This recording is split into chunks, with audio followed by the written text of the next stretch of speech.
Olá pessoal, tudo bem com vocês? Tudo certinho? Então vamos falar hoje sobre uma aula sobre opioides, um resumão para vocês, tá? Antes de o vídeo começar, você já desce aí, já dá o like, já curte o vídeo, para a gente ganhar mais relevância no canal, beleza? Então vamos começar pelo mecanismo de ação. Os opioides atuam promovendo a abertura dos canais de potássio e a inibição da abertura dos canais de cálcio, controlados por voltagem. E assim causa uma hiperpolarização e redução da estabilidade neuronal. Além disso, ocorre redução da liberação de transmissores pela inibição da entrada de cálcio. Então, eu coloquei aí para vocês, né, os principais opioides com as suas potências, indo desde o tramadol, que seria o menos potente, até o sulfentanil, beleza? Nesta ordem de crescimento de potência. Começando então com a morfina é um opioide padrão, né, molécula de referência do grupo dos opioides, e a gente fala que ela tem potência igual a 1, certo? A meperidina já é um fármaco aí que tem uma potência de 10 a 25% a potência da morfina, tá? Tanto a morfina quanto a meperidina são dois opioides que cursam com extrema liberação de histamina, né? Pode causar muita liberação de histamina quando aplicado pela via intravenosa. Desta forma, esses dois opioides eles são contraindicados, tá? Para estar fazendo uso intravenoso. Depois a gente tem o tramadol que ele tem bastante polêmica, né, em relação a ser considerado não opioides. Em cães, ele não é considerado um opioide, já em gatos ele pode ser considerado opioide pela via de metabolismo dele. Tá? Como é que isso acontece? Na verdade, o que dá analgesia são os metabólitos do tramadol, né? O O-desmetiltramadol seria o princípio ali que daria a analgesia opioide. O cão não consegue fazer essa transformação muito bem. Então, acaba que o outro mecanismo do tramadol que é inibir a recaptação de serotonina, que é o que dá a sensação de bem-estar, prazer e tranquilidade.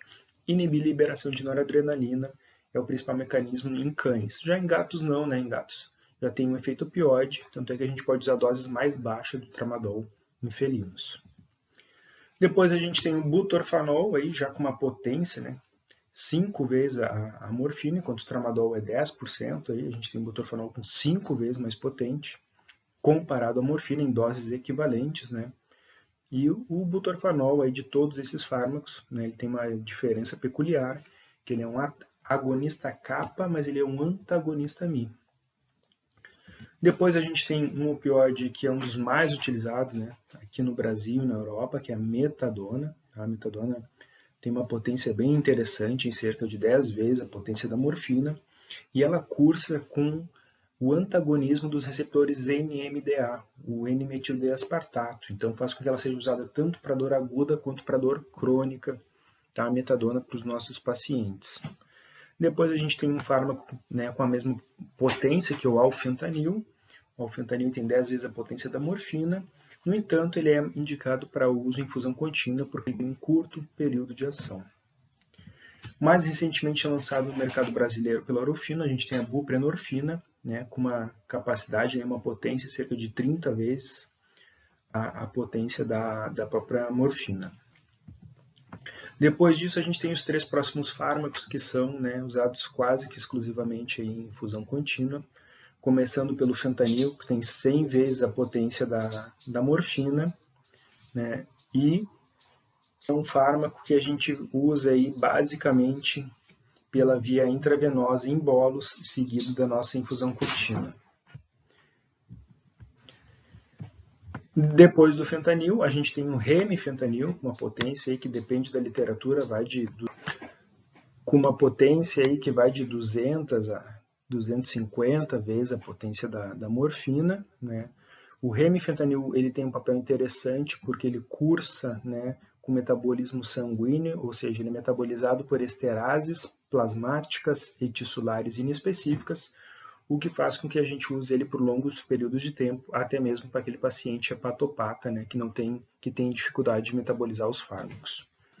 Por último, em relação à potência, a gente tem o sulfentanil, né, que tem uma indicação aí, uma potência cerca de 1000 vezes a morfina. Então a gente usa doses super baixas do sulfentanil, tá? Desses que eu falei, o alfentanil e o fentanil, É indicado para infusões até 2 horas ali, tá? Para procedimentos de curta duração. O sulfentanil para procedimentos um pouco mais longos, até 4 horas, porque depois já começa a ter depósito, né, nos compartimentos. E o remifentanil é o fármaco que a gente pode usar aí por um período maior do que 4 horas, às vezes até dias, e ele vai ser metabolizado pelo sangue, pelos tecidos, então fica, né, como opioide de indicação para anestesias ou analgesias longas. E em relação aos receptores envolvidos, né, o tramadol atua nos 3 receptores Mi, kappa e delta. A meperidina basicamente receptor Mi. A morfina predominantemente com receptor Mi, mas também um pouquinho de kappa e delta. E aí tem o butorfanol. O butorfanol é um fármaco, ele é um agonista kappa, como eu comentei, mas ele é um antagonista Mi. Tá? Isso é importante, que se eu tiver, às vezes, eu tenho lá aquele felino que está excitado pelo opioide, por exemplo, fez morfina, fez tramadol, excitou, a gente pode reverter esse efeito dando butorfanol, que vai antagonizar o efeito Mi, mas vai manter a analgesia kappa. Se eu usasse naloxona ou naltrexona para reverter, que são os antagonistas, eu ia tirar a excitação, mas também ia tirar a analgesia. Então, o butorfanol fica aí como indicação. Daí para cima, pessoal, tá? Metadona, o fentanil são predominantemente Mi, mas também um pouquinho kappa. A buprenorfina aí, ela tem um papel que ela é Mi parcial, então ela não vai ter aquele efeito máximo dos opioides, né? Ela tem o efeito teto dela ali de ação. Depois o fentanil, o remifentanil e o sulfentanil são predominantemente, né, com mecanismo de receptor Mi e um pouquinho, né, menor ali também receptor kappa. Quanto às doses, pessoal, varia muito de acordo com a literatura, mas eu separei aqui algumas coisas para vocês. Tá? Em felinos, a gente pode fazer aí a partir de 1 mg por quilo, já vai ter uma certa analgesia, 2 mg por quilo. É claro que o tramadol, né, pela via oral, ele vai ter uma absorção de 40%, no máximo 70%, então eu vou ter que aumentar a dose pela via oral comparado se eu fizesse ele pela via injetável, tá certo? Chegando aí para cães, né, doses de 4, 5 até 6 mg por quilo, visto que a gente falou que cão não metaboliza muito bem. Além disso, né, pela via oral, ele não é tão bem absorvido. A meperidina com doses aí que vai variar para gatos e cães, né? Gatos geralmente a gente faz a dose menor, ali 3 mg por quilo. Para cães a gente pode chegar até 5 mg. Tá? A morfina, pessoal, pode ser feita em infusão contínua, mas eu vou usar essa dose mais baixa justamente para evitar aquela liberação de histamina que a gente falou no início. Então, 0,1 mg quilo hora, né?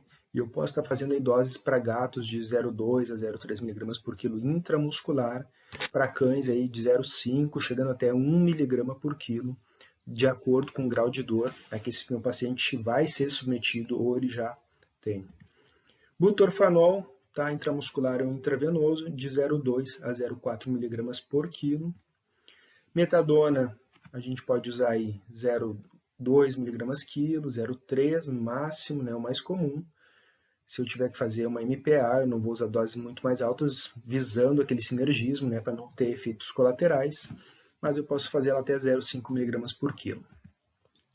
Depois eu tenho o alfentanil, e aí eu já vou falar em microgramas por quilo. Tá? O alfentanil eu posso fazer de 25 microgramas por quilo, dose mais utilizada, chegando até 50 microgramas por quilo. E depois eu vou botar em infusão contínua por de 2 microgramas quilo hora, mais ou menos. Tá? A buprenorfina, que é essa mais nova, a gente tem aí doses de literatura, né, variando de 5 microgramas até 20 microgramas por quilo. Tá? Para gatos a gente vai usar essa dosezinha, chega a falar na literatura de até 40 microgramas, né? Eu prefiro usar a dose mais baixa, visto que eu estou associando com outros fármacos. O fentanil, posso fazer bolos para felinos de 2, 3 microgramas, assim como para cães. E infusão contínua do fentanil de aí 5 microgramas quilo hora, né? Não precisa chegar a 10 microgramas quilo hora de fentanil na maioria dos casos, mas tem essa indicação de literatura. O remifentanil, então a gente tem aí também doses variando de 5 até 20 microgramas. Eu costumo utilizar uma média ali de mais ou menos 10 microgramas quilo hora. E o remifentanil é um fármaco que não precisa de bolos, porque ele atinge pico plasmático muito rápido, né? De todos os opioides aí, é o que atinge pico plasmático mais rápido, sendo indicado inclusive para resgate analgésico, né? Que a gente costumava fazer com fentanil, pode estar fazendo com remifentanil também. E o sulfentanil tem, né, a indicação de bolos e infusão contínua de 0,5 microgramas por quilo por hora, tá? Então, notem que o sulfentanil é uma dose 1000 vezes menor do que a morfina. Enquanto a morfina é 0,5 miligramas, o sulfentanil é 0,5 microgramas. Quanto ao tempo de ação, pessoal? O tramadol aí vai durar em torno de 6 a 8 horas, tá? No máximo, né? Tem literatura que às vezes fala, se tiver muita dor, pode fazer aí por 4 em 4 horas até. Meperidina, 2 horas, tá? Tem literatura que fala que ela nem dá muita analgesia para felinos. A morfina é um fármaco que vai durar aí para cães, né, 4 horas, para gatos 6. Pela via peridural, eu botei ali uma média de 18, né? A literatura fala de 12 a 24, mas em torno de 18 horas pela via peridural. Butorfanol de 1 até 3 horas de duração, uma aplicação. Metadona em torno de 3 a 4 horas de duração, efeito da analgesia da metadona. O alfentanil, 10 minutinhos, né, extremamente rápido, por isso que ele é infusão contínua. A buprenorfina dura de 6 a 8 horas, né, 6 horas para cães, ali, 8 horas para felinos. O fentanil, pessoal, um bolos vai durar de 15 a 20 minutos no máximo, duração da analgesia do fentanil, tá? Então é extremamente rápido. E ele também tem indicação de ser feito pela via peridural, aí durando de 4 até 6 horas pela via peridural. O remifentanil vai durar, após, né, um bolos que tu tenha feito ou infusão contínua, apenas 6 minutos. Tá? Então ele acaba metabolizado extremamente rápido. Por último, a gente tem aí o sulfentanil, que é utilizado por aproximadamente, né, um bolos vai durar aí aproximadamente 20 minutos. Lembrando, pessoal, que esses fármacos são para dor leve, tá?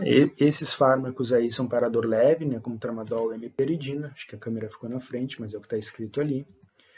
Já a morfina, butorfanol, eu vou utilizar para aqueles pacientes que estão classificados como dor moderada, tá bom? E daí para cima, da metadona para cima, né, são fármacos que eu vou ter que utilizar, tem como indicação o paciente que já chegou com aquela dor severa ou torturante, tá? E lembrar que sempre que eu puder fazer os bloqueios, né, locais ou bloqueios regionais e associar os adjuvantes, ali, docaína, ketamina, dexmedetomidina nas infusões, eu vou fazer. Tá certo? Então, pessoal, esse era o resumão dos opioides para vocês. Aí tem dose, tem as vias de administração que eu falei, tá? E período de duração. Muito obrigado e até a próxima.